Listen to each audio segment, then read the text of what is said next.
Hi guys, and welcome back. So we looked at the causes of the general strike in the last video, and today we're going to look at the events of the general strike and what happened. So just really picking right back up again, April 1926, the TUC met to discuss action. The subsidy from the Samuel Commission had run out, and it didn't look like there was going to be any improvements. It even looked like it was probably going to get worse. So on the 1st of May, May Day, which was typically a day where there was a celebration of workers' rights, the TUC agreed to strike. And on the 3rd of May, the strike began. So we have railwaymen, transport workers, printers, dockers, iron workers, and steel workers all join the miners on strike in defence of miners' wages and hours. The miners' slogan was "not a penny off the pay, not a minute on the day." And you might see that written in a source, and that's really important to recognise as being kind of their slogan.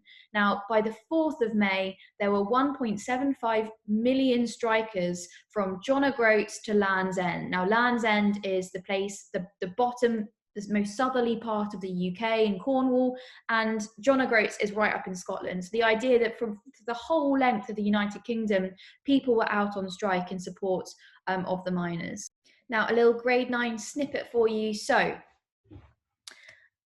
the British Labour Party is often the party who are associated more with kind of working class votes, working class rights, and are the political party that were particularly kind of relevant, I guess, for the trade unions. Now, the British Labour Party at the time were worried about the proposed general strike, as they were aware of the revolutionary elements and of the damage this could do to the party's reputation. They didn't want to be associated with a general strike that was kind of shouting in the minds of people about revolution and communist uprising, and they were quite worried about this. So it's partly why Baldwin limited the involvement of the strike to groups I previously mentioned, rather than an all-out general strike of the whole population, which was also a possibility. So the strike lasted for 9 days. So we're going to go through now what happened. So on the 4th of May, the first day of the strike, there were no dramatic events except for the nation's transport system being brought to a standstill because the workers are on strike. So you have to think about the impact of this, of the particular people who are on strikes. We have all the dock workers, we have all the train drivers, all the bus drivers, the impact this would have on kind of society and on life. So the transport system is brought to a stop. Okay, on the 5th of May, both sides gave their views in public newspapers. So Churchill wrote in the government newspaper, the British Gazette. It's very much more difficult task to feed the nation than it is to wreck it, suggesting the strike was damaging for society, and that it was trying to inhibit kind of, ordinary families being able to feed their children, and the government's job at trying to protect that. Now, Baldwin, the Prime Minister, also wrote the general strike is the road to anarchy. Anarchy is a world without government. So it's suggesting that the strike is, it's going to cause a complete upheaval of revolution. And, do you realize the strike that you are a part of is on its way to destroying everything our society kind of exists within: democracy, government, all these things. So really trying to give a negative connotation to the strike. Now, the response by the strikers and the TUC was their very own newspaper, which we call the British Worker. And in their newspaper, they wrote, "We are not making war on people." You could be given one of these newspapers as a source, so it's really important to recognise the British Worker was the newspaper of the TUC. Also important to recognise at this point that both sides are using propaganda as a means and a method of trying to gain and garner support. Okay, so another grade 9 snippet for you. The government also put in place a militia of volunteers to maintain order in the streets. So people who have volunteered their time to go out and, police the streets to try and keep order during the strike. Now, one of these militia or one of these volunteers later said that it was not difficult to understand the strikers' attitude. After a few days, I found my sympathy with them rather than the employers. I had never realised the appalling poverty that existed, which I think is really interesting to show us that actually people don't really know about the extreme poverty felt by these groups in society, and that actually some people who were trying to help the government put down this anarchist uprising, or as they thought so, or as they called it, started to realize actually that they felt quite sympathetic towards the movement itself. And remember, part of our course is about kind of analyzing the effectiveness of peaceful and violent protests and things like that. So here, the idea of peaceful protest, the idea of strike action without violence, creating sympathy, creating empathy from even those working for the government.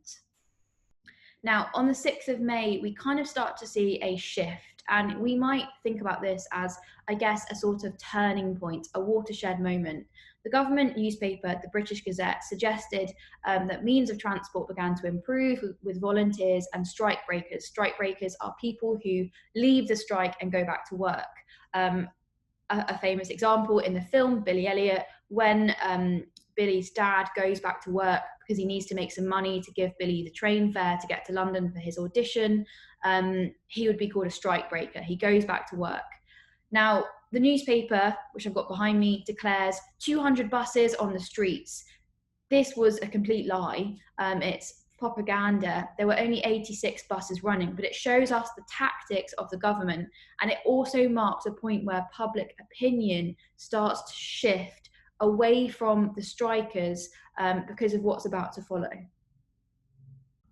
Now, on the 8th of May, so 2 days after the newspaper article by the government, British Army lorries break the London Dock picket line. Now, remember, a picket line is where you stand with signs and you try to put off people from going into work because you want to encourage the strike's success and you want to kind of minimize the strike breakers who go back to work. Now, it can be a little bit intimidating. We looked at with the dockers strike, remember that there were more militant tactics used. But the British Army, who have been called in by an Emergency Powers Act, which I'll talk about a little bit later, break the picket line and they start to deliver food from the docks to Hyde Park. Now, this shows the government in greater support of the situation, greater control of the situation. And Baldwin, the Prime Minister, insists the soldiers remain unarmed in order to not provoke the image of government as being antagonistic. He goes against Churchill here. Churchill wants the soldiers to be armed with guns, and Baldwin is very insistent, no, we are not going to be the aggressive side. And this starts to, in public image, portray the government as kind of the saviors, you know, the unarmed men bringing food back to the nation, and the strikers as actually those causing disruption. Now, in addition to that, we start to see kind of moments of violence from the strikers, which, as we always see where we have peaceful protest that becomes violence, violence often turns public sympathy away from the movement. Now, on the 11th of May, the Flying Scotsman, which is a train that kind of connects England and Scotland together, was derailed by striking miners near Newcastle. This shows that their frustration with the situation, but it also was seen as being aggressive. The TUC and the British worker are now concerned that there will be a mass drift back to work. And this moment kind of highlights that frustration for them. Okay, another grade 9 snippet for you. So the National Sailor and Firemen's Union actually at this point applied for an injunction, which meant that they did not have to go on strike.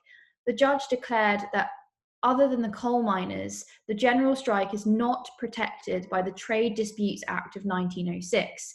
This meant the unionists the law itself meant that unionists could not be sued for damages. So by saying that these strikers are not protected by this act, it meant the strikers became liable for a breach in contract. And at this point, it really becomes untenable that all these men stay off work because they could face lawsuits, being fired, facing disciplinaries at work. So this really was a pivotal turning point moment. So on the 12th of May, the TUC visited Downing Street and announced its decision to call off the strike. Great strike terminated. Now, the government were actually able to very effectively deal with the threat of the strike. You know, when you imagine that they faced almost 2 million people in quite vital industries to keep the country functioning, all going on strike at the same time, they were very much able to deal with this threat. Now, that's mainly because they had the 9 months during the Samuel Commission where the subsidy was paying out to deal and prepare and create a plan effectively on what to do. And what they did was the following. They used the Emergency Powers Act from World War I to arrange the army to take over jobs. They encouraged middle-class students to take a break from university and work in heavy industries. 226,000 volunteers came and worked in jobs, drove buses, things like that. They used propaganda, as I showed you, the newspaper. They pulled on the public fears of communism, and they ensured they had armoured vehicles and machine guns sent to key cities to prevent clashes between strikers and government supporters. Now, as I said earlier, some strikers did become violent, and despite the calls in the British worker to remain peaceful. Now, this led to a decline in public sympathy for the movement, just as has happened in previous events like the suffragettes. Okay, so the last thing we always have to think about is the outcome. You know, what was the outcome of the general strike? So the TUC ran out of money and could not continue with strike action. The party that was supposed to represent the workers were now also not in full support of the strike, the Labour Party. Workers in all industries, apart from the miners, went back to work, and the miners eventually were forced back in November, finally forced back out of hunger. They went back to longer days, lower wages. Effectively, the strike had been for nothing. Now, I'm just going to run through some consequences for you. So kind of, I guess, some more long-term outcomes. First of all, for the mining industry. So employment in mining had fallen by more than a third from pre-strike levels, and productivity had increased from under 200 tonnes a miner to over 300 tonnes per miner. So it shows the miners, well, less of them being employed in mining, and also higher demand of each of their outputs. So I guess it made the job of mining that much more difficult. In terms of trade unions, trade union membership fell dramatically after the general strike, and we could say that the general strike actually gave trade unions quite a bad reputation in the short term. The government passed the Trade Dispute and Trade Unions Act of 1927, which made it illegal for unions to join together. Unions were also now no longer allowed to fund political parties, which weakened the ties between the unions and the Labour Party, as beforehand unions had given money to the Labour Party.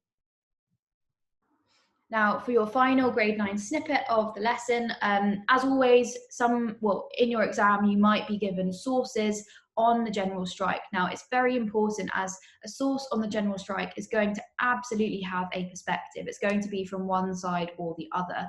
And you know, there are lots of different positions that people take on the general strike. So I've just given you a couple of two different historians, and just to see what they say. So the first one, Keith Laybourne, said, in no significant way could the general strike be considered a turning point or watershed in British industrial history.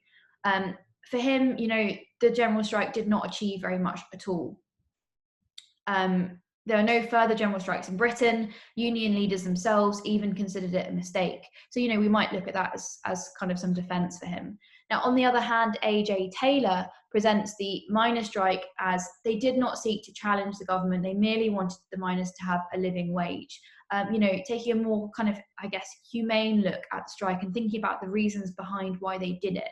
So two historians there that you could consider weaving in to perhaps some longer arguments if you wanted to. Now, I guess as a last comment, I just want to be really clear about the miners' strike, the general strike in terms of sources. They will have a clear opinion, and you need to work out what it is.